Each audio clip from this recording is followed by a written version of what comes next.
Hey guys, welcome back to my channel. Today I have a candle review to share with you I'm pretty excited about. And it's a little bit of a comparison I'll explain in a moment. But before we go any further, nothing on my nails, but what I do have on my lips is from NYX. It's the High Voltage Lipstick in the color Flutter Kiss.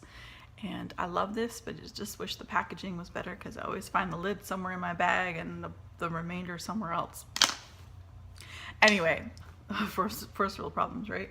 Anyway, today's review is going to be of Bath & Body Works Wild Sage and Aloe 3-wick candle. And really love the color. It's a really nice, like pastel, like almost minty green. Like it's a sort of a subdued minty green, but anyway, love it.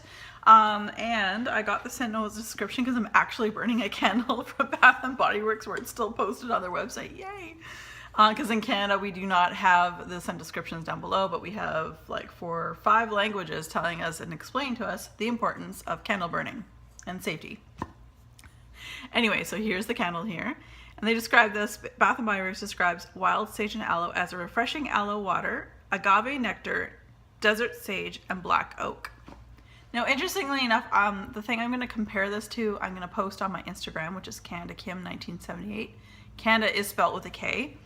And I'll get to that in a second, but here we go. This is the packaging. It's very summery, and aloe, like, you think this would have come out closer for summer rather than, I mean, I'm late to the game getting this one, and I think it came out, you know, probably February.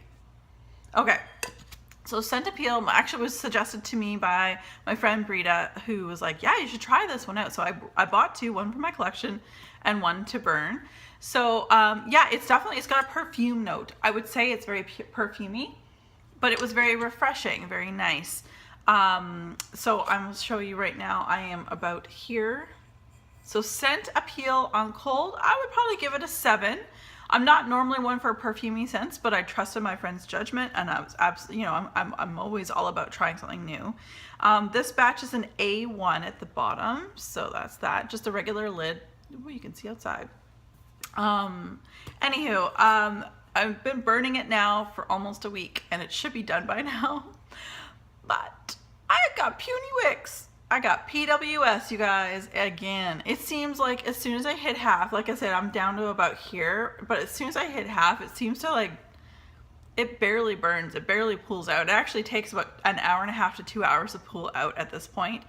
Those are the wicks there, which are at their longest that I've seen in a long time. There's just a tiny bit of sitting there. I don't believe it's anywhere else. Nope.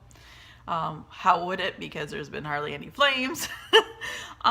So it's been struggling on the burn, but the throw is really pleasant. I have one candle out here in this great room, and it's been doing well. I wouldn't say it's like, bam, throw you out the door, but it's actually done fairly well. I'd give it a scent throw of probably about 7 again in this great room, which is saying something because, again, normally I used to buy 2 candles and have 2 of them burning in this great room, and sometimes they only got together a 7, but I give this one a 7 in general on its own.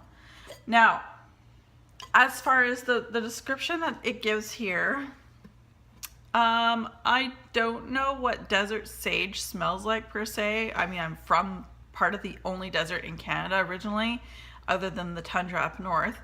I know what sage smells like, but what's the difference between desert sage, or I think sage is kind of grown in the desert naturally anyway. But anyway, aloe water, yeah, I get the aloe water for sure. There's definitely an aquatic, refreshing, you know, and slightly medicinal in a sense, because aloe you could put on your, you know, get real aloe from an aloe plant if you've got a burn or something. It works wonders, and it does actually smell pretty good. I remember when I was a kid, if you got sunburns, we always put like the aloe gel on our sunburns, and so yeah, it has like that little bit of that smell that I remember when I was a kid.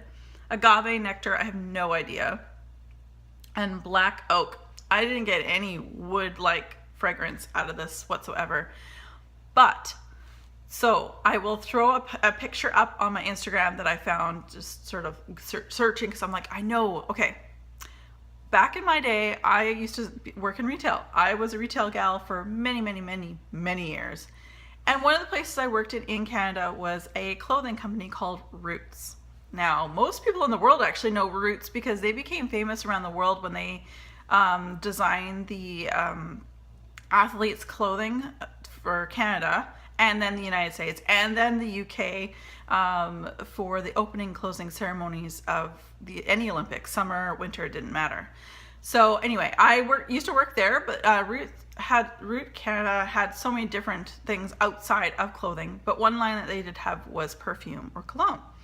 And they had this one cologne. Now, it took me about 3 days. I'm like, I know I've smelled this somewhere. I don't know where. It's not like I wear men's cologne. Not that I'm dissing it. I just don't wear men's cologne, but I know I've smelled this smell, whatever's in here before. And then it dawned on me. It was a perfume that I remember Roots selling for men. It actually, at one point, I think it was unisex, but they think they changed it to separate to men and women. And it was like I think it was just Roots Canada men's cologne is what it was called. But I will post a photograph on my Instagram, and that was, to a T, that is what this is.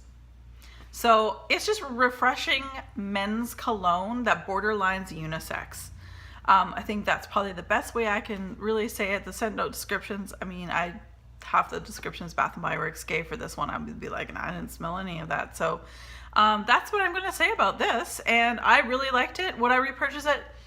Probably not, but I fancy that this might be repackaged eventually. So if it does get repackaged, I might buy one more just to have in my collection. It is very nice and refreshing. Even, like in your bathroom. I know some people don't like the old bathroom candle, but this would be lovely in a bathroom just because of its nice, refreshing aspects and notes. So you guys, as always, be safe and have fun.